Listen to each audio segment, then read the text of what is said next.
संस्थेत शिक्षक अतिरिक्त ठरवताना मार्गदर्शक पत्र. कोणता शिक्षक ठरणार अतिरिक्त? पुणे.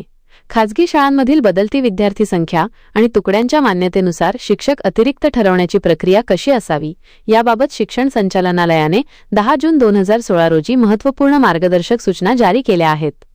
महाराष्ट्र खाजगी शाळांतील कर्मचारी सेवेच्या शर्ती नियमावली 1981 मधील नियम 26 च्या अधीन राहून ही कारवाई केली जाणार आहे.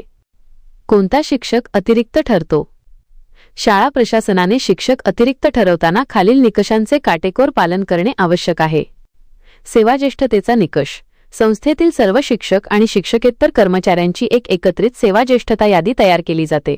या यादीतील जो कर्मचारी कनिष्ठतम सर्वात ज्युनियर असेल त्यालाच अतिरिक्त ठरवण्यात येते. शाळांच्या स्तरानुसार विभागणी स्टार.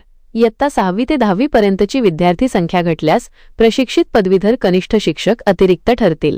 इयत्ता 1ली ते 5वी पर्यंतची विद्यार्थी संख्या घटल्यास प्रशिक्षित अपदवीधर कनिष्ठ शिक्षक अतिरिक्त ठरतील. आरक्षण संरक्षण.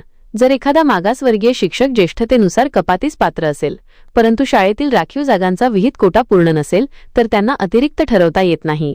त्यांच्याऐवजी तितक्याच संख्येने मागासवर्गीय खुले प्रवर्ग कनिष्ठ शिक्षकांना अतिरिक्त ठरवले जाते. शिक्षण सेवकांबाबत नियम. जे कर्मचारी असे आहेत किंवा ज्यांचा शिक्षण सेवक कालावधी सुरू आहे त्यांना अतिरिक्त ठरवले जात नाही तर त्यांच्या सेवा थेट संपुष्टात आणल्या जातात.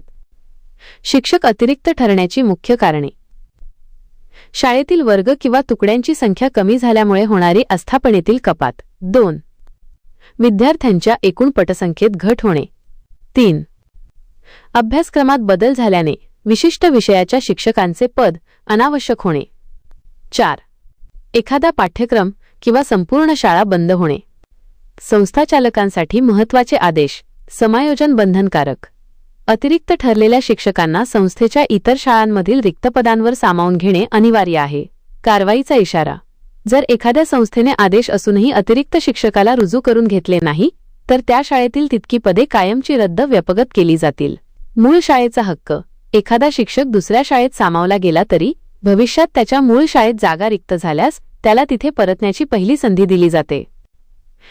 व्हिडिओमधील शासन निर्णय व परिपत्रक आपणास हवे असेल तर ते आपल्या शासन निर्णय व परिपत्रक या टेलिग्राम चॅनलवर उपलब्ध करून देण्यात आलेले आहे.